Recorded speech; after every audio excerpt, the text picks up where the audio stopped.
Book of Heaven, Volume 31, November 6, 1932. How God does deeds and not words. One who operates in the divine will operates in eternity. One who operates outside of it operates in time. The words of Jesus are works. My little mind felt filled with the sweet lessons of my lovable Jesus, and concerned, wanted to arouse doubts and fears in me. And although I know that when Jesus wants it, he makes the soul reach wherever he wants and the way he wants, nor are there laws for him, or does he let anyone dictate to him the laws, or does he pay heed to human views. On the contrary, he always comes up with new things to confound them. Nor does he let anyone step in front of the power of his love, as many doubts and difficulties as they may speak and raise. Even more, he makes fun of them, leaving them in their chatters, while he does deeds with the soul whom he has chosen. Yet, in spite of all this, my frailty remembered my sorrowful fortunes, and I felt shaken. And I said, who knows how many doubts they will raise on this way of speaking of Jesus? And I felt all afflicted and oppressed. But Jesus, who watches over my poor soul, repeating his little visit, all goodness, told me, Blessed daughter, do not be concerned about anything. My will has the virtue of making everything that does not belong to it die, and of changing the very weaknesses and miseries of the creature into life of light. Everything I tell you is not her own virtue, but virtue and power of my will, which can do anything. My will is symbolized by the sun, which, as it rises, dispels the darkness, it makes it disappear and die, and as it invests the earth, it gives its life of light to all things. The same with my will. As the creature lets herself be invested by the power of its light, darkness departs from her.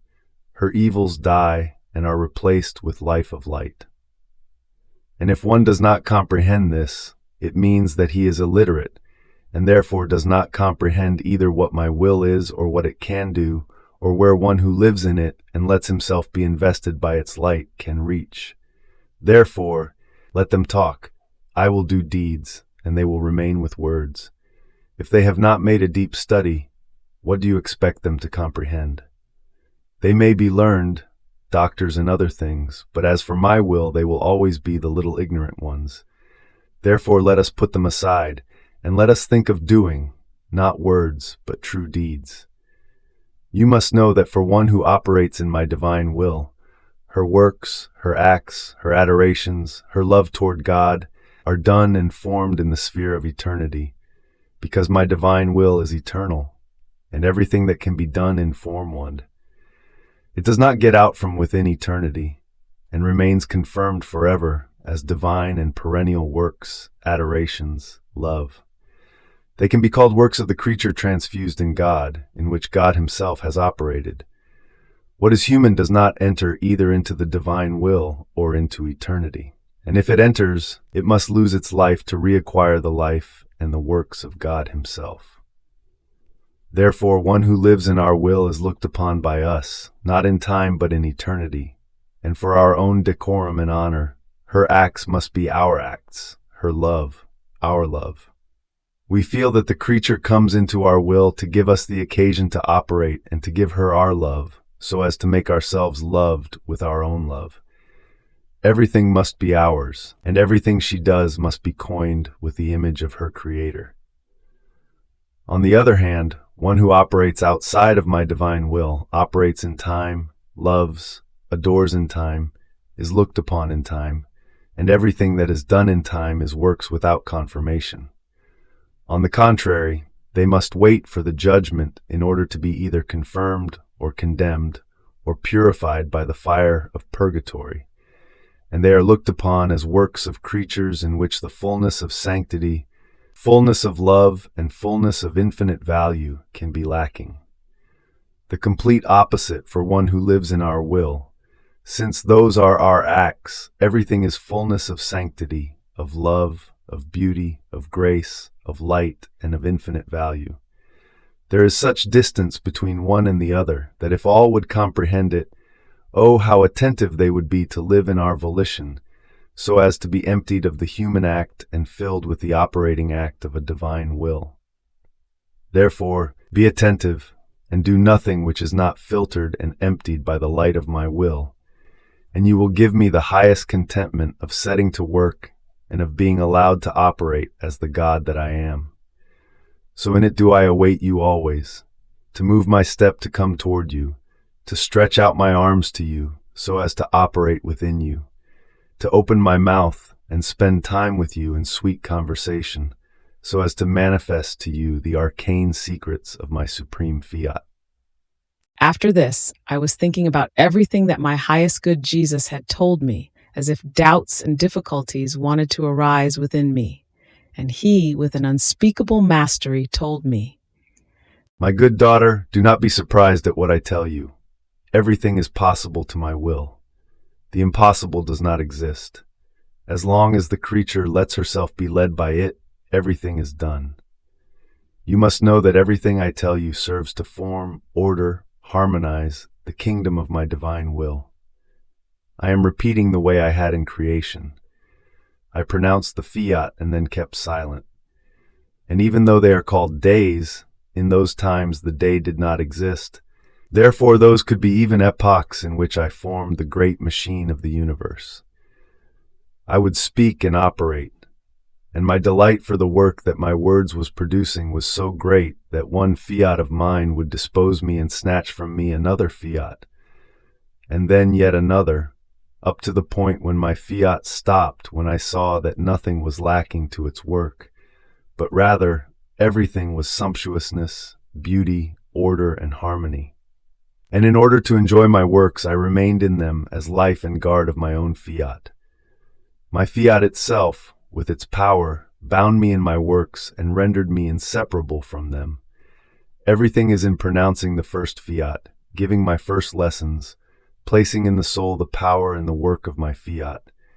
And once I have started, I can say that I never end it unto work fulfilled. What would you have said had I left the creation half done? It would not have been a work worthy of me, or an exuberant love of mine. Therefore, one fiat draws and snatches another one from me. It forms the void in the creature in which to place the order, the harmony of my operating fiat. It disposes her and imposes itself on me, to make me give more lessons, so as to form many acts together which, united among themselves, form the new creation, more beautiful, more artful than the machine of the universe, which must serve for the kingdom of my own will. Therefore, each word of mine is a work. It is one more outpouring of love. It is to give completion to the first fiat that was started.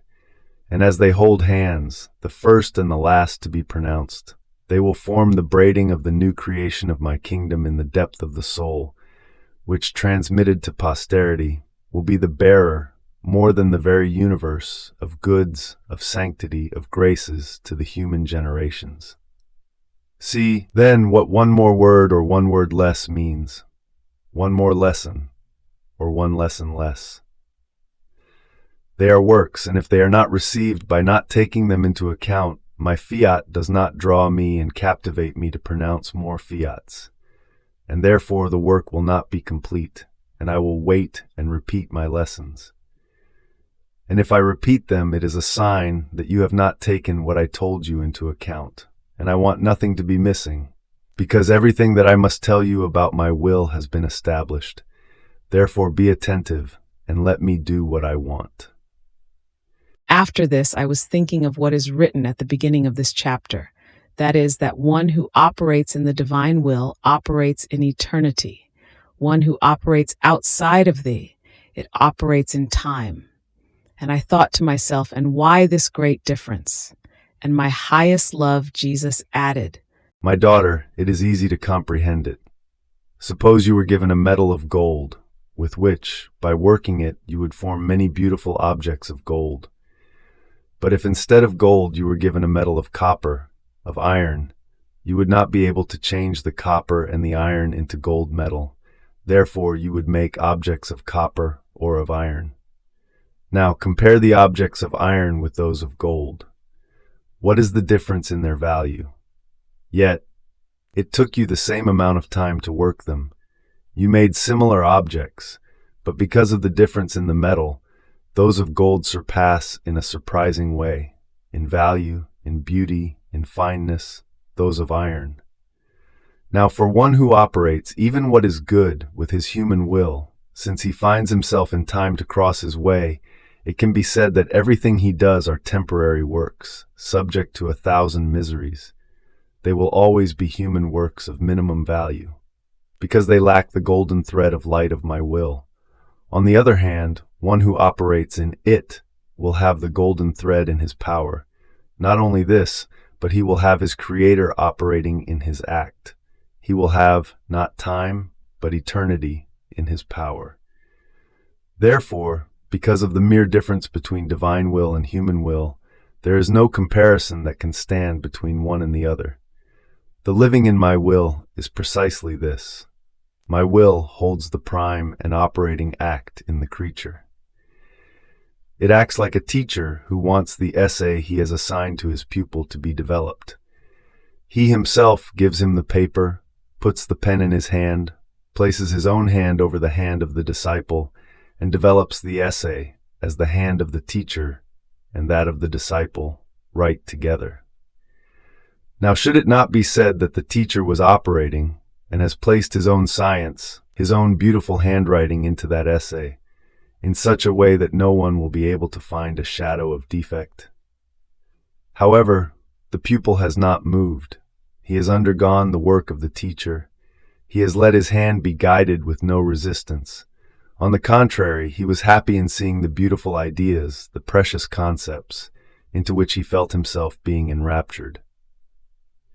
Now, should it not be said that the fortunate disciple possesses the value, the merit of the work of his teacher? The same happens to one who lives in my will.